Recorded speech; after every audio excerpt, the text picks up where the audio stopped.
Well, let's talk about that. So your previous film was It's a micro-budget media satire comedy that we shot in Johannesburg called Lord Jones is Dead, based on a play. Actually, now both our features are based on plays, but with very different kind of approach. We spent twice as long rehearsing it with our cast than we did actually shooting that film. Yeah, nearly 3 times as long. Yeah, and that was weeks, to the point where we had as our goal, by the day one of production, we could either turn left and drive to a live theater and perform it as a play, or we could turn right and drive to our set in Brixton and shoot it as a film. Oh, wow. And that was sort of our methodology going in. It was one of our favorite collaborators from Vancouver who we brought down as the co-lead alongside two great South African actors. That one was, in a large way, a proof of concept for Andy and I working together. I mean, there's some really great stories. So many.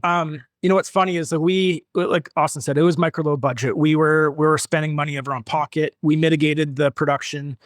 Darren Benning, our financier on Island Between Tides, was our primary financier on Lord Jones is Dead.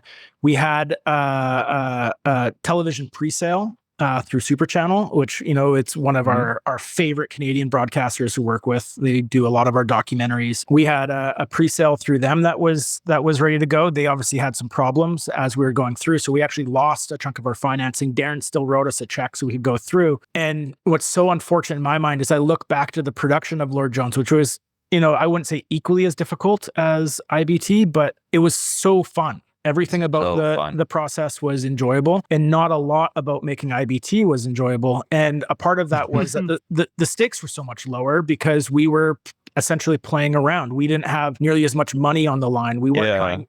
Well, can I ask, like, ballpark budget? 150? Yeah, I would say we spent $150,000, and we didn't really have a line producer. There's another movie that we directed that we directed and produced. And when there was stuff that came up, we just take it out of our pocket. There wasn't like an official budget or a cost report at the end of it where we could go forward. Yeah. We knew, like 5% the budget of Island Between Tides. We knew that we had to pay back Darren the money that he spent, and we were going to get majority of that from the television broadcast. And once you were moving pieces too, IBT had 27 locations. Lord Jones is Dead had one. Yeah. And had a cast of 3, not 30. This is where I was kind of smiling when we were laughing at it. So the whole genesis of this idea was I was working for Sepia Films at the time, and Austin was cutting some of their projects. And I got emailed very randomly. I was first ADing a music video for a friend, and the producer of that music video wrote me and said, "Hey, do you want to AD a movie for Uwe Boll?" And I was like, "I can run a set.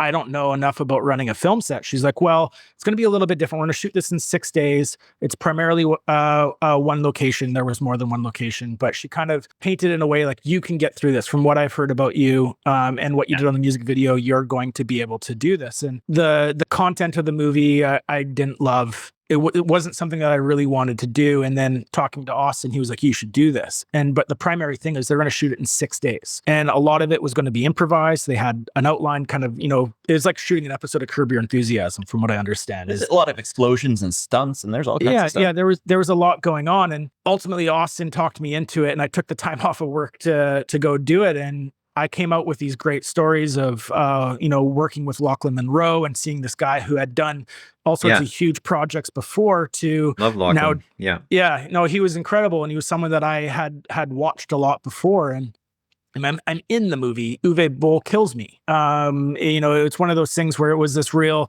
kind of that independent spirit of making it. And I came back with all these stories, and I told Austin, we shot in 6 days. We got it all done. In fact, we wrapped like half a day early from That's main crazy. Unit. Wow. Yeah. Okay. That shooting style was mostly steady cam. The DP that I can't remember his name now, German cinematographer that worked with Uwe, was a miracle worker, and the crew was all on board to just get it done as quickly as possible. The special effects crew with resetting the squibs and everything like that was insanely quick. And, we did. We blew up a car, and we had, people falling down staircases. And it came down to coming back to Austin with those stories of what we did in 6 days. And so his idea, I didn't even know this. He was like, "I think we can shoot Lord Jones in 6 days." And that whole genesis of it, which I didn't do the math until later, was he heard my stories of shooting Uwe's movie in 6 days. So we can do this in 6 days. So that's how we structured it.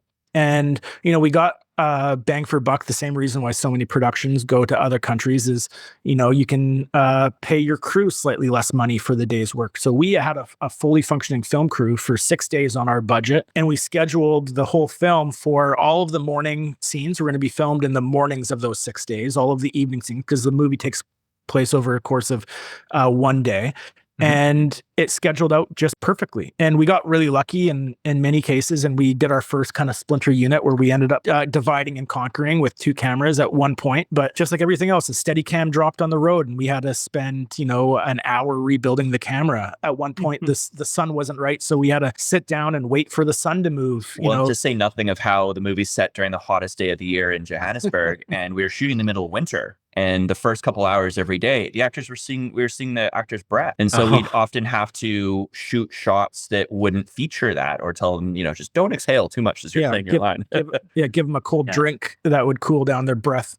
So their breath would be the same temperature as the outside air kind of thing. Yeah. Oh my gosh. If I remember correctly, they all have like rolled up sleeves and things like that. Like they definitely, I didn't guess that was shot in winter. That's funny. Feels like summer. It feels hot. That's testament to our amazing colors. Well, it works that all the grass is dead and it looks like it hasn't rained in forever. And that's right. At the very end, the very opening of the movie, they're getting rained on and they're hiding from the rain. And so, Chad Krochuk, who's an amazing production designer, but also our lead actor, built us a rain tower so we could do that. But those guys had to endure, 2 minutes of rain falling on their heads in this really cold way. And it was cold. Like it was, when you think of Africa, you don't think of how cold it could get. But I think there's a picture on my IMDb where I'm like wearing a scarf and like 3 layers of Blue Jays, like warm up windbreaker, which was like the warmest thing I had. We were not prepared for how cold it was, but all of those things, all of those curveballs, it didn't feel like the level of what we were doing with, again, had those stakes in it. So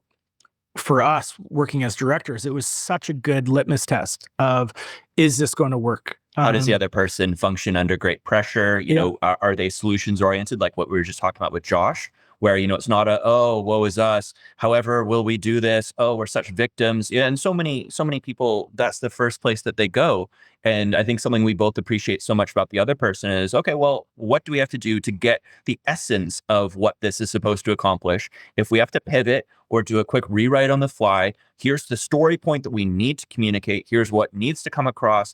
It's not going to be quite how we wanted it to be. Well, let's make the most of it. And when you make the most of it, let's say 2 times out of 5, it actually ends up being better. 2 times out of 5, it ends up being sort of net neutral. And then 1 time out of 5, it's a setback. Yeah. Well, and then the other side of that is having the confidence in the story you're trying to tell, but also the confidence in each other to take a breath for like 3 minutes, step back for a second and go, okay, this is what we've been presented with. Let's figure out a solution. Let's not react and let's not panic. Let's figure out a solution and go. And then just go with like, basically just drive full speed into that solution. You can't just sit there and go, okay, oh crap, let's just let's just cancel the day. It's like you have to sit there and go, all right, well, we're here. Who do we have? What can we do? Where can we go next? Or can we go to other places within the area or something to get this day done and still make something usable? That's the sort of survival, but also how can we get the most out of this? Like, can we turn this into a win for us? Yeah. And that all comes back down to the prep as well. Like our actors on Lord Jones, like Austin mentioned, we rehearsed like crazy and they brought their A game to the point where I think our longest take was 18 minutes. Oh yeah, that's right. That one scene that was our amazing DP Trevor Calverley's pitch to us was, let's just do this as a oneer. And we're like, He brought that up through watching rehearsals, and because we rehearsed and blocked in the actual location. So he saw that their ability to deliver like a play, and he came up with that. And we were talking about key collaborators. We had Chris, our Steadicam operator, was a monster. We tried bringing him over to Prince Rupert for this movie. Yeah, and same with our first AC was an absolute monster. Jacob was just, those guys were so good at what they did that we were able to do 2 takes of an 18-minute scene, and that scene was scratched off the list. We got it done. And those are the kind of people that, you know, because the actors did the work, they didn't have to reset, or say if they mumbled one line or they changed the word. It didn't really matter because the essence was getting across. That all of their preparation made our lives so much easier because the actors were ready to go. Jacob never missed focus at one point, and the Steadicam operating was at the highest level possible. And so instinctive. And, you know, even when it wasn't necessarily exactly what we would have, like we're looking at the monitors where we have looked, we suddenly see why his instinct brought him there, and then, you know, finding somewhere else. And it's like, oh, yeah, that's cool. Valid decision, not necessarily the one we would have made in the moment, but one that in recognition we look back on as like, you know, that was the right decision.